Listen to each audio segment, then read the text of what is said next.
Normally on the Dungeon Crashers, we try to stay as close to rules as written as possible. Sometimes we get it wrong, and people are kind enough to point it out for us. Other times the rules just aren't particularly clear. This isn't unique to 5th edition. The entire history of D&D is full of questionable interpretations of rules, weird rules interactions, and just plain house rules. Today we're going to play a little fast and loose with the rules and make a character that would be fine in our table, but will be pretty controversial from a strict rules standpoint. Yeah. So stick with us and feel free to argue about it in the comments.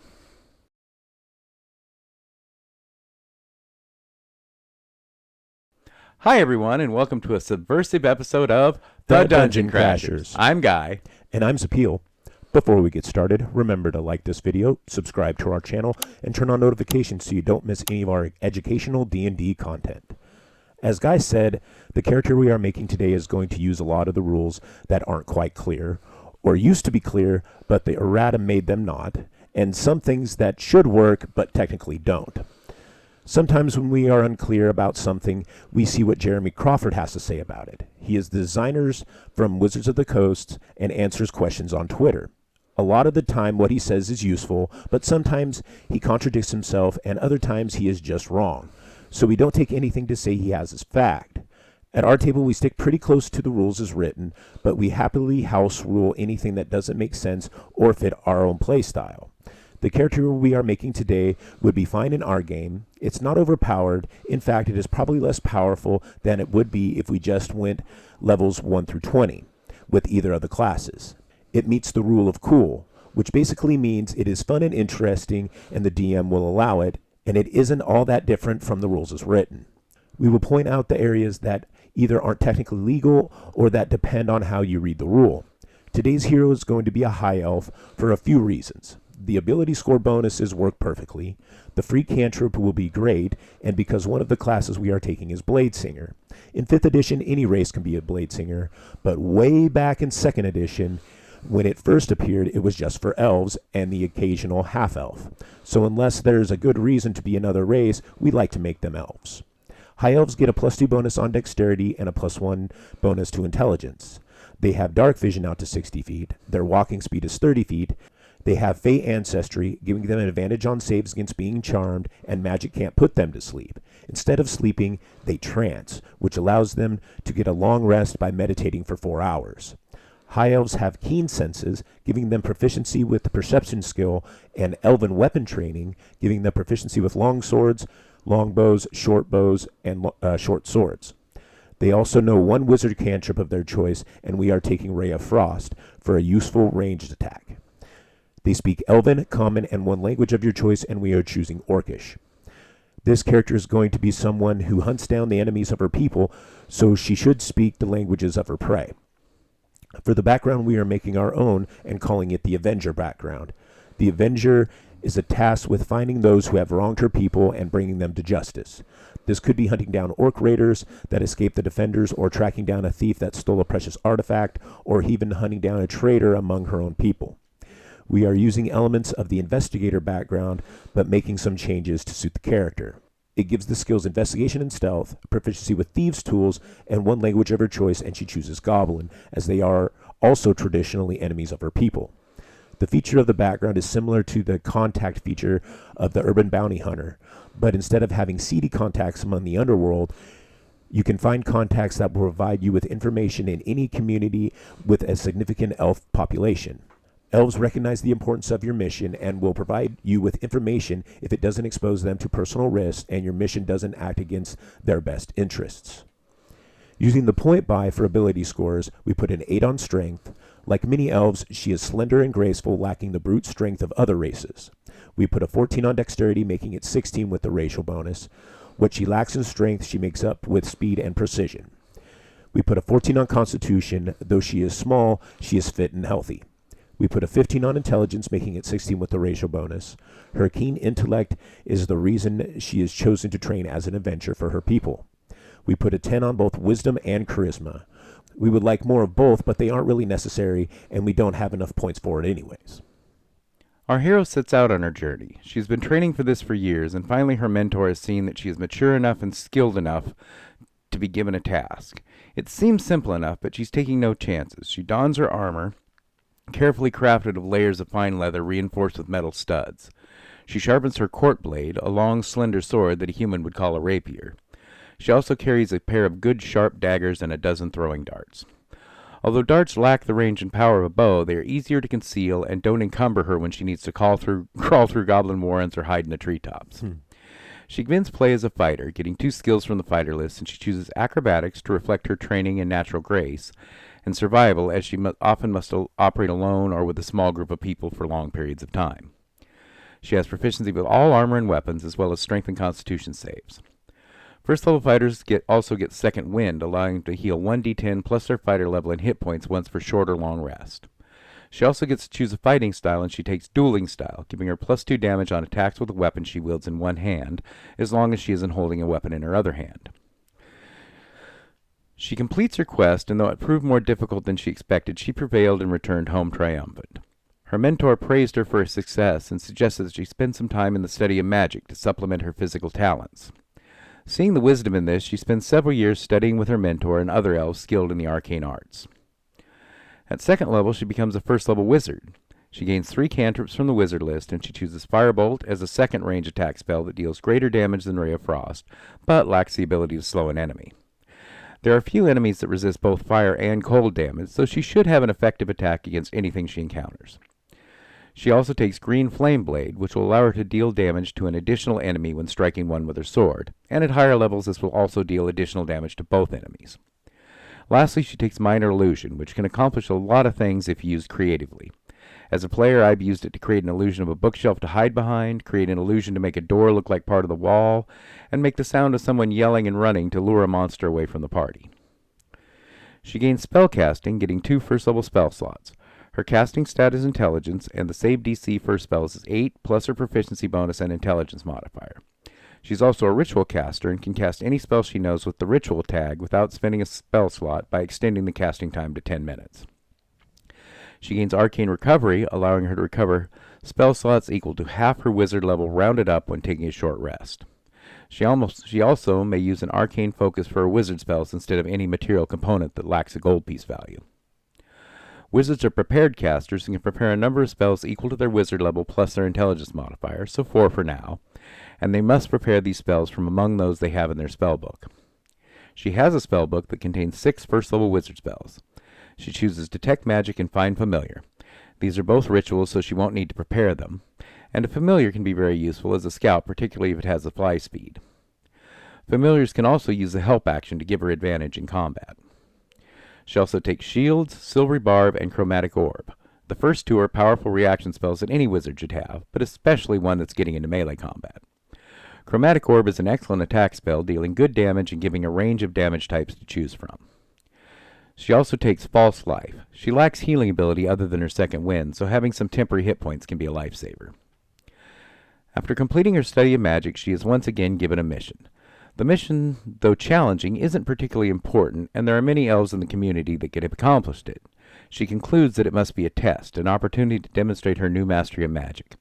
She was not mistaken. After defeating her foes, she returns home. Her mentor greets her and says that he and the other elders scried upon her quest and were pleased with her efforts. They believe that she is worthy to receive training in the art of the blade song. At third level, she becomes second level wizard and chooses her arcane tradition, and she chooses blade singing.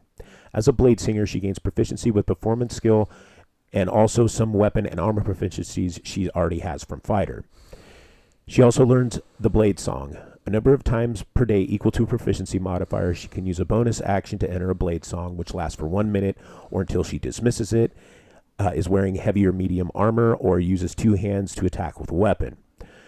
While blade singing, she gets a bonus to her armor class equal to her intelligence modifier. Her walking speed increases by 10 feet. She has advantage on acrobatic checks and gets a bonus to concentration checks equal to her intelligence modifier.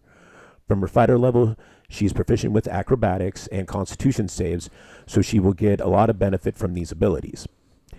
She also gains a 3rd first level spell slot and can add 2 more spells to her spellbook. She chooses Ice Knife for a ranged attack with some area of effect, and she takes Identify for another useful ritual spell. At 4th level, she becomes a 3rd level of wizard. She gains a 4th first level spell slot and 2 second level spell slots. She also adds 2 more spells to her spellbook. For the first, she wants to add Mirror Image. It is an excellent defensive spell, and it doesn't require concentration, which is important because she will be using her concentration on the other spell she chooses, which is Shadow Blade. It is cast as a bonus action, and it creates a magical sword in her hand. It deals 2d8 psychic damage on a hit, and has the Finesse, Light, and Thrown properties, and has a short range of 20 feet and a long range of 60 feet. If dropped or thrown, it disappears at the end of the turn, and she can use another bonus action to call it back to her hand. This spell brings us to our first rules issue. After Green Flame Blade and Booming Blade received errata, the weapon used as the component for the spell has to have a value of 2 silver pieces, which means it can't be used with Shadow Blade.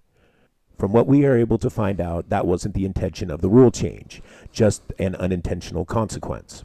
The rule was supposedly changed because the weapon had no value. You could either use an arcane focus like a wand to cast it, or pull a greatsword out of your component pouch. We ignored this rule in our game for a few reasons. It isn't overpowered to let a blade cantrip work with Shadow Blade. It's good but not really abusable. Shadow Blade is available to wizards, warlocks, and sorcerers. Of these, only the Hexblade Warlock and the Bladesinger Wizard really want to use it in melee combat, and they both have another powerful things they could be doing instead. When a Hexblade gets extra attack, it will usually be better off attacking twice with the Shadow Blade instead of casting a cantrip with it. An Eldritch Knight who gets this spell from 7th to 11th level, when it is powerful enough to cast Green Flame Blade or Booming Blade and use a bonus action to attack thanks to War Magic, it is better than making just 2 attacks. But at 11th level, the Eldritch Knight gets 3 attacks, making that tactic less useful. An Arcane Trickster could also use this to good effect, as they don't get extra attack, and Shadow Blade is a finesse weapon. They could sneak attack with Green Flame Blade or Booming Blade very effectively. That leaves the Bladesinger as the most likely one to abuse this combination, and it can. When they get extra attack, they can replace one of their attacks with a cantrip, which will let them use the Blade cantrip and still make another attack. This is powerful, but we don't think overpowered, considering it is going to be in melee combat, is one of the least powerful things a wizard can do. Giving a Bladesinger a little extra power isn't going to break the game, and might encourage them to fight in melee more often than rather just stepping back and using spells like any other wizard. At 3rd level wizard, there is an optional ability available if your DM allows it. It is called Cantrip Formulas. It lets a wizard choose their cantrips after finishing a long rest, and they can prepare any cantrips from the wizard list. We haven't used this ability in our game, but it seems fun and gives the wizard some flexibility, letting them prepare cantrips to suit the situation, just like they do with any other spells. At 5th level, she becomes a 4th level wizard, getting an ability score improvement on her feat, and she increases her dexterity to 18. She is coming to rely more on magic as she gains levels, but still wants to be fighting with weapons, so for now dexterity is still slightly more useful than intelligence. She gains a 3rd second level spell slot and adds 2 more spells to her spellbook. She chooses Scorching Ray for a powerful range attack. Her Chromatic Orb is starting to fall behind in damage, even when it is casted in the 2nd level slot.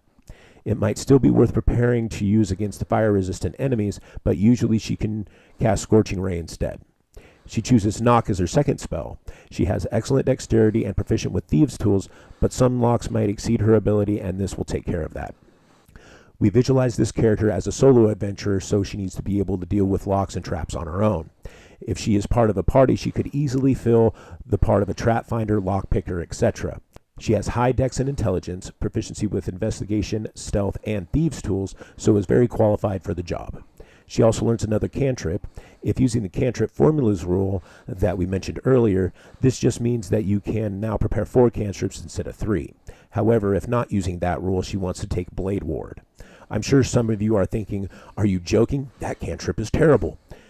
And it is for most wizards. Giving up your action for 1 turn just to get resistance to physical damage for the turn is not a good thing. For Bladesingers and Eldritch Knight, it becomes more useful. At 6th level of Bladesinger, when they get extra attack, they can substitute a cantrip for one of their attacks, so if they are low on hit points, they can use Blade Ward for one of their attacks and still use their other attack to deal damage.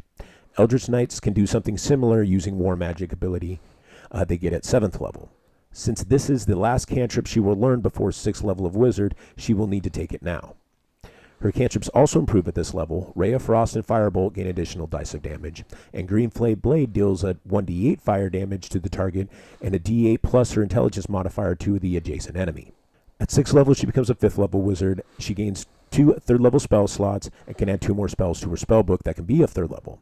For the first, she chooses Fireball. It is an excellent area of effect damaging spell that scales really well when cast at higher level slots. It has the drawback that fire damage is pretty commonly resisted, but other than that is a great spell. And for the second, she takes Blink. It is another great defensive spell that does not require concentration. Combined with her good armor class, the shield spell, and possibly mirror image as well, she will become very difficult to hit. As she continues to improve her mastery of the blade song, her mentor gives her increasingly harder tasks to complete. No longer is she performing simple missions that another elf could also accomplish. She is now being given quests that require her particular set of skills. At 7th level, she becomes a 6th level wizard. From Bladesinger, she gains extra attack, allowing her to attack twice instead of once when taking the attack action, and she can substitute a cantrip for one of her attacks. As we discussed earlier, she can use this cantrip to cast Green Flame Blade as one of her attacks, which will almost always be better than making 2 attacks. She can also use the cantrip to cast Blade Ward to give herself resistance to damage. This ability also works with range attacks, so she can throw a dagger or a dart and cast Firebolt or Ray of Frost at the same time. The reason for using thrown weapons over a bow is that using 2 hands to attack with a weapon ends her blade song, so a bow is not a good option. Also, if throwing a dagger, she can gain the benefits of her dueling style on the damage. This doesn't work with her darts as they're not melee weapons. She also gets a third level spell slot and can add 2 spells to her spellbook, and she chooses Counterspell for another strong defensive reaction, and Liamid's Tiny Hut. The hut is a ritual, so she'll not need to prepare it, and will provide her with a safe place to take a long rest, which is especially useful for a wizard who often has to travel alone.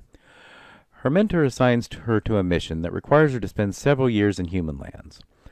Although she has had many dealings with humans in her life, she has not had the opportunity to learn much about their ways and culture. Living among them, she finds them strange but fascinating. Their short lives make them hasty and short-sighted. They prefer immediate solutions over long-term plans. This hasty nature also gives them great vitality. They learn skills and accomplish goals far more quickly than an elf.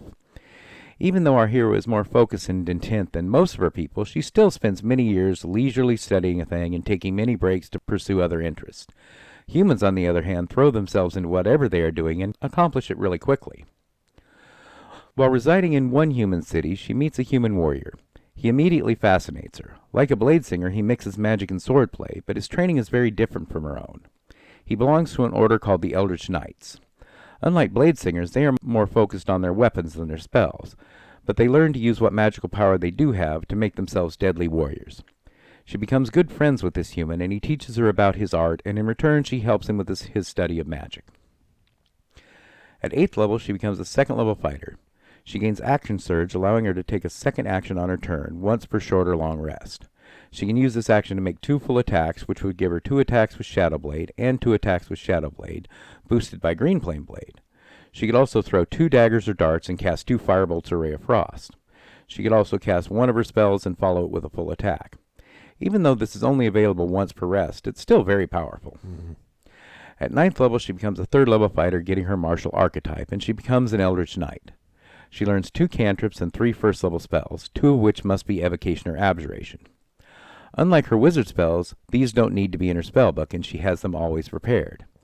If in your game you've added a number of spells to your spellbook, it could be useful to take some of your staple spells like Shield and Silvery Barbs here to free up room to prepare more spells as a wizard. However, since we don't know what anyone's campaign will be like, we're going to assume she is limited to spells she's gained by leveling up. For cantrips, she takes Toll the Dead and Sword Burst. Toll the Dead targets wisdom and deals excellent damage to a wounded opponent, and is another good choice to use as part of her attack action. Sword Burst targets dexterity and damages all adjacent enemies, so it would be useful to include in her attacks if she's surrounded by enemies. For spells, she takes Absorb Elements, which is another good defensive reaction, which can also increase her melee damage. She also takes Thunder Wave, for an area of effect attack centered on herself that can also help deal with enemies that are attempting to surround her. Lastly, she takes Comprehend Languages for another useful ritual spell.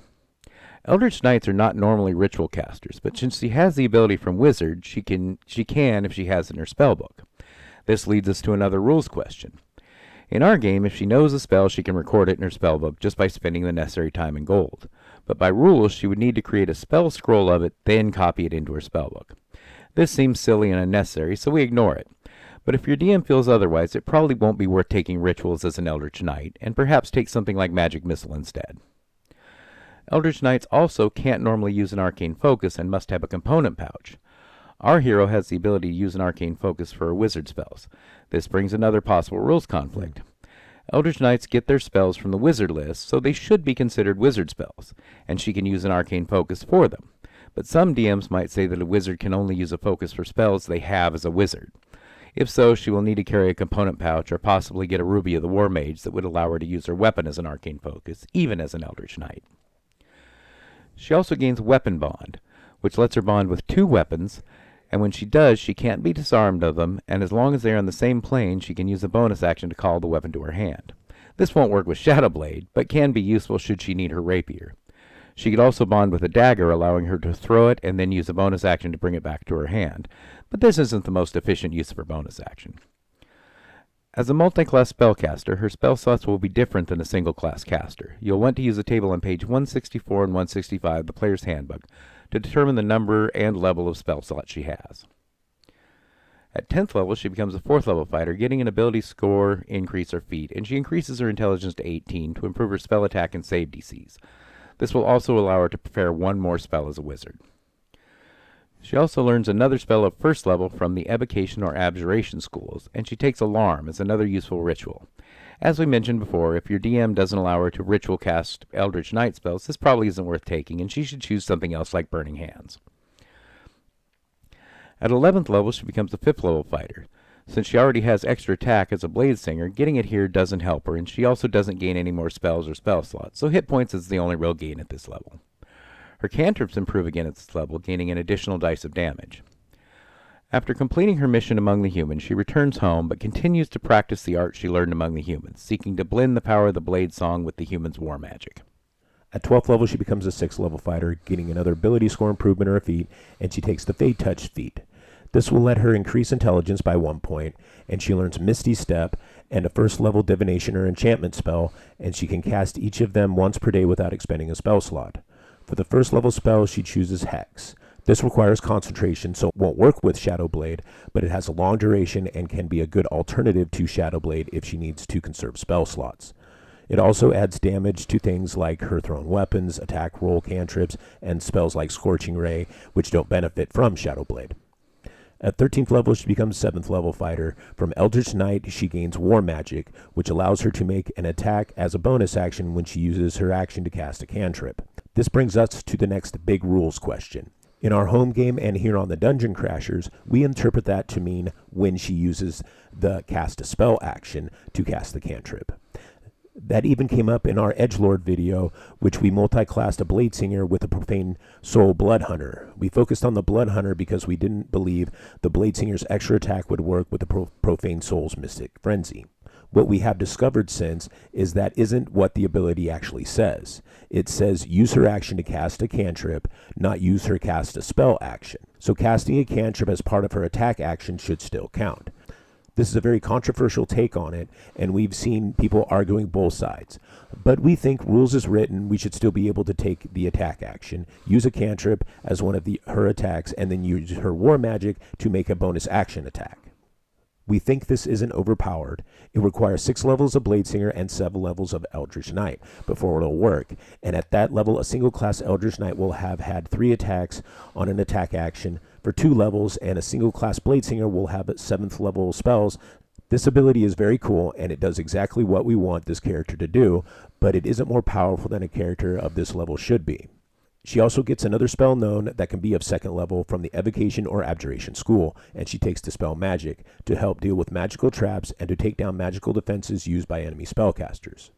At 14th level, she becomes 8th level of fighter, getting another ability score improvement or a feat, and she is going to take the Elven Accuracy feat.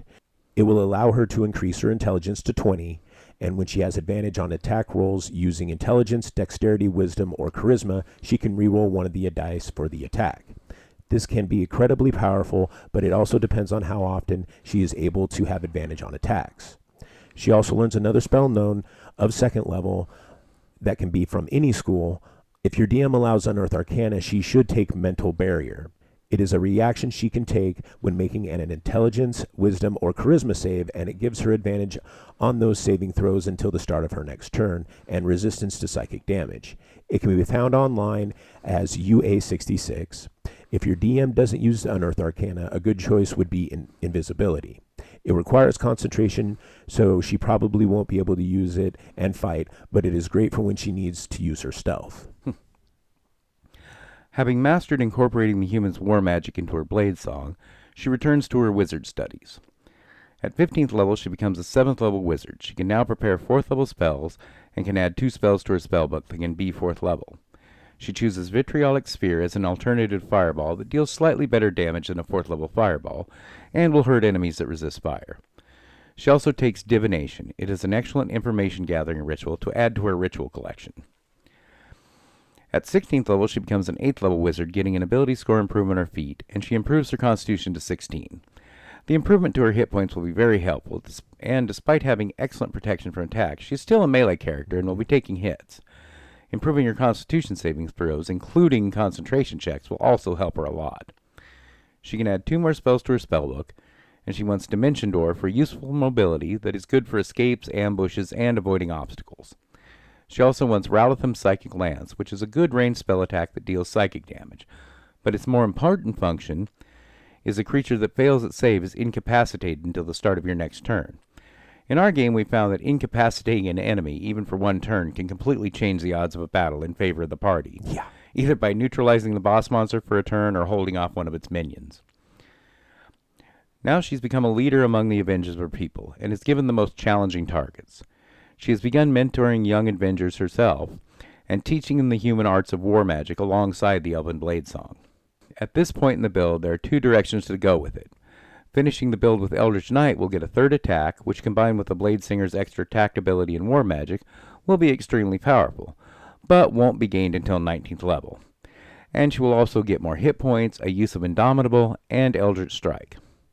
Finishing it with Bladesinger will give up to 6th level spells, more and higher level spell slots, more spells in her spellbook, and Song of Defense. Either way has its advantages, so we're going to do both and let you decide. At 17th level, she returns to her studies as an Eldritch Knight, becoming a 9th level fighter, gaining a use of Indomitable, allowing her to re-roll a failed save once per long rest. We've said this before, that this should recharge on a shorter long rest. It would make it consistent with the other fighter abilities and give fighters a much-needed power boost. Normally would say that even once per long rest is a still useful ability, but since this video is focusing on house rules, we suggest that DMs change this to be useful once per short or long rest. It by no means makes fighters overpowered. In fact, it helps close the gap between fighters and other classes. Her cantrips improve here, getting another dice of damage. This makes Green Flame Blade deal an extra 3d8 to the target and 3d8 plus intelligence modifier to an adjacent enemy. Or you could take at 17th level, she continues to improve her skills with the Blade Song, becoming a 9th level wizard. She can now prepare 5th level spells and adds 2 spells to her spellbook. The first she wants is Steel Wind Strike. It allows her to choose up to 5 creatures and make a melee spell attack against each, dealing 6d10 psychic damage to each one she hits, and then she can teleport to an open space within 5 feet of any of the targets or remain where she started. This doesn't benefit from Shadow Blade, but it would benefit from her Hex, and since it is an intelligence-based attack, it can also benefit from Elven Accuracy. The second spell she takes is Teleportation Circle. Her work often requires traveling great distances, and this can save her a lot of time and hardship if she knows the teleportation circle of her destination. At 18th level, she becomes a 10th level wizard, and from Bladesinger, she gains Song of Defense. When using her Blade Song, she can use her reaction when taking damage to spend a spell slot to reduce the damage she takes by 5 times the level of the spell slot used. This is an excellent defense to supplement her other defensive reactions, especially since she has a large number of spell slots. She also can add 2 more spells to her spellbook, and she wants Synaptic Static. It is a good area of effect damaging spell that deals psychic damage and only affects creatures of her choice. More importantly, creatures that fail to save against it has Muddled Thoughts for 1 minute or until it makes an intelligence save at the end of one of its turns. Many enemies are weak to intelligence saves, so this will frequently last the full duration. During that time, affected creatures subtract a d6 from all of its attack rolls, ability checks, and concentration saves. This is a fabulous debuff that in many cases ensure victory for her and her allies she has. For her second spell, she takes Contact Other Plane to add another ritual to her arsenal. This one, when used cleverly, can provide all sorts of great information, but it has some drawbacks. The first is when casting it, if she fails the intelligence save, she takes psychic damage and goes insane until Greater Restoration is cast on her, and unlike a straight wizard, she isn't proficient with intelligence saves. She does have a capped intelligence modifier, but still a 50-50 chance of failing. It's probably best to cast this spell in a safe place, preferably with an ally nearby that can cast Greater Restoration. The other drawback is that how much information you get is very much in the hands of the DM. If your DM is cool, they will use this as an opportunity to fill you in on clues you may have missed and the things that will help you along with your quest. Or they could just give you a bunch of obscure and inconclusive answers that don't help much. Considering the risk and the level of the spell, the DM in our group are pretty generous with information from the spell, but every DM is different. She also learns another cantrip, and taking Blooming Blade will give her some battlefield control and another option to use over Green Flame Blade against fire-resistant enemies. Or at 18th level, she continues her studies in war magic, becoming a 10th level fighter. She learns another spell of up to 2nd level from the Evocation or Abjuration school, and she takes Shatter for another area of effect attack that deals thunder damage. She also gains Eldritch Strike. When she hits a creature with a weapon attack, that creature has disadvantage on saves against the next saving throw it makes against the spell you cast. This can be used to make the target vulnerable to a spell you're going to cast on your next turn, which is the intended use. But with the Bladesinger's extra attack, she can hit with an attack, then use her second attack to cast Toll Dead, giving them disadvantage on the Wisdom save to avoid the damage. She also learns another cantrip, and taking Booming Blade can give her some battlefield control and an option to use over Green Flame Blade against fire-resistant enemies.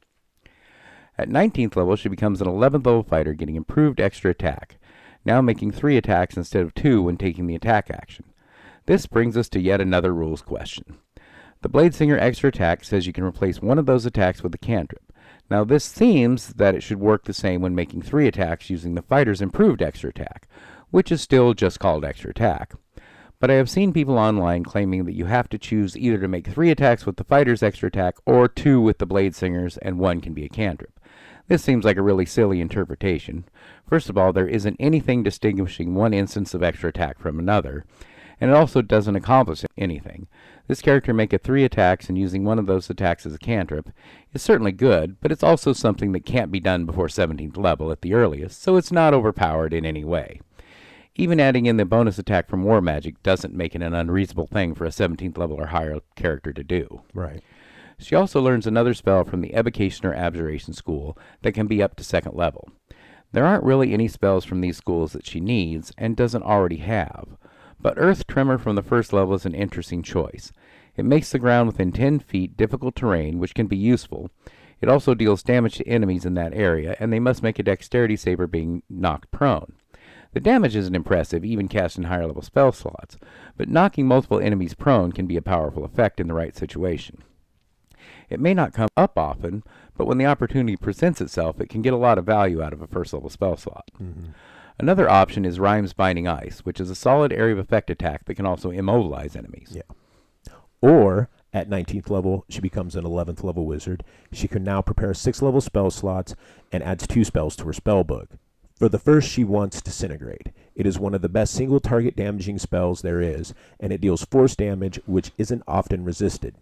Its ability to disintegrate large amounts of non-living matter has countless uses, limited only by your imagination, and how much hijinks your DM is willing to put up with. Some DMs are pretty generous with what they will let you get away with using a 6th level spell slot as long as it is reasonable and doesn't really disrupt their adventure.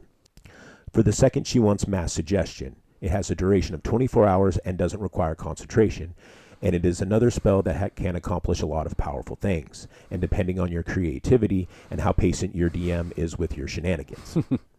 At 20th level, she becomes a 12th level wizard, getting her final ability score improvement in her feat, and she will use it to cap her dexterity at 20, improving both her attacks and armor class. She can also add 2 more spells to her spellbook, and she takes True Seeing, which is a great utility spell which can solve all sorts of problems. She also takes legend lore from 4th level. Although it is sadly not a ritual, it is still a very powerful and useful divination. Or at 20th level, she becomes a 12th level fighter, also getting an ability score improvement or feed, and also capping her dexterity at 20. Now that we've finished this build, let's talk about its strengths and weaknesses. Compared to a straight 20 level Bladesinger, it is much less powerful, but that isn't a fair comparison. A 20th level Bladesinger is rarely going to be doing any melee fighting. There are just so many more powerful things they can do. Even at lower levels, a single class Bladesinger is going to be mostly functioning as a wizard and using the Blade Song for the improved defenses. It's also not a fair comparison because full casters, particularly wizards, are just more powerful than martial characters, especially at higher levels. What this character is better at is being a melee spellcaster, or a gish as we called them in 3.5. This character excels at that, being able to hold its own in both melee and range combat, often without even using spell slots, and having a range of spells for defense, utility, and dealing with groups of enemies. So how does it compare with a straight Eldritch Knight? And it comes out much better in that comparison. It is lacking in hit points compared to an Eldritch Knight, and being limited to light offer offsets some of the advantages of its Blade Song. But it has better spellcasting, more and higher level spell slots, and more versatility, and at most levels better melee damage. The last part depends on the Eldritch Knight in question, because it's entirely possible to build an Eldritch Knight that uses great weapon master and deals really high melee damage. But even then, a high level Shadow Blade can make up for that. Also, from a standpoint of just being fun to play, we think it's better than either. It does what is fun to do with this kind of character. Makes attacks, deals damage, blows things up with fireball, goes toes to toe with the big bad evil guy. Heroic warrior stuff. So we think it's a pretty successful build, and also we hope that our take on rules as written versus rules intended, and house rules, was helpful and informative. Yeah. Please let us know what you think in the comments below, along with any suggestions, feedbacks, disagreements, or build ideas. And we're looking to hear some of those from you guys about the disagreements on that. So definitely chime in. We want to hear some more of your perspectives. And we hope you join us next week when we begin a new adventuring party based on a race decided by our poll. So until then, cheers. Cheers.